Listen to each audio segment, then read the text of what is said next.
നമ്മുടെ വിഷയം എന്ന് പറഞ്ഞാൽ മെക്സിക്കൻ പ്രസിഡന്റ് ക്ലോഡിയ ഷെയിൻബോം. ഈ ക്ലോഡിയ പോലീസിൽ ഒരു പരാതി നൽകിയിട്ടുണ്ട്. ഇങ്ങനെ ഒരു സംഭവം വന്നിട്ടുണ്ട്. സംഭവം നടക്കുന്നത് ചൊവ്വാഴ്ചയാണ്. ചൊവ്വാഴ്ച ക്ലോഡിയ, ഈ പ്രസിഡന്റ് ക്ലോഡിയ, നാഷണൽ പാലസിൽ നിന്നും മെക്സിക്കോയിലെ ചരിത്ര പ്രസിദ്ധമായിട്ടുള്ള ഒരു തെരുവിൽ കൂടെ നടന്നു പോവുകയായിരുന്നു. അങ്ങനെ ചരിത്ര പ്രസിദ്ധമായിട്ടുള്ള തെരുവിൽ കൂടെ നടന്നു പോകുമ്പോൾ ജനങ്ങളുടെ ക്ഷേമമൊക്കെ അന്വേഷിക്കുന്നു. ജനങ്ങൾ ഇവർക്ക് വന്ന് കൈ കൊടുക്കുന്നുണ്ട്. ഇവർക്ക് വന്ന് കൈ കൊടുക്കുന്നുണ്ടെന്ന് മാത്രമല്ല, ഇവരോട് പല പല ആകുലതകളും പറയുന്നുണ്ട്. അവർക്കൊരു അത്ഭുതമുണ്ട് ഇങ്ങനെ ഒരു സംഭവം. കാരണം ആദ്യത്തെ വനിതയായിട്ടുള്ള പ്രസിഡന്റാണ്. അപ്പോൾ ഇങ്ങനത്തെ സാഹചര്യങ്ങളിലൂടെ നടന്നു പോകുമ്പോൾ ഇവരുടെ പിറകിലേക്ക് ഓടി വന്നെന്ന് പറഞ്ഞാൽ അത്ര സ്പീഡിലൊന്നുമല്ല, ജസ്റ്റ് ഒന്ന് ഓടി വന്ന ഒരാൾ കെട്ടിപ്പിടിച്ചിട്ട് ഇവരുടെ കവിളത്തൊരു ഉമ്മ കൊടുക്കാനായിട്ട് ശ്രമിക്കുന്ന ദൃശ്യങ്ങളാണ് ഇപ്പോൾ പുറത്തു വന്നിരിക്കുന്നത്.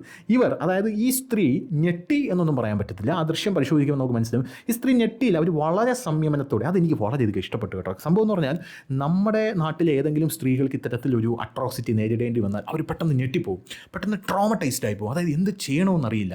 അതാണ് ഈ ബസ്സിലൊക്കെ ഇങ്ങനെ കാര്യങ്ങളൊക്കെ നടക്കുമ്പോൾ ഒരു സ്ത്രീയുടെ ദേഹത്തൊക്കെ ഒരുത്തൻ കൈവച്ച് കഴിഞ്ഞാൽ സ്ത്രീ പകച്ചു നിൽക്കുന്നത്. അതാണ് യുവമാർക്ക് ഏളുവാരം. പക്ഷേ ഈ സ്ത്രീ കാണിച്ചത് ആ കൈ ഇങ്ങനെ വെച്ചിട്ട് ഉമ്മ വയ്ക്കാൻ വരുന്ന ആ ഒരു സാഹചര്യത്തിൽ അവർ വളരെ സംയമനത്തോടുകൂടി ഇങ്ങനെ താഴോട്ടൊന്ന് നോക്കുന്നുണ്ട്. ഒരു കൈ കൊള്ളാം, നല്ല രസമുണ്ട്.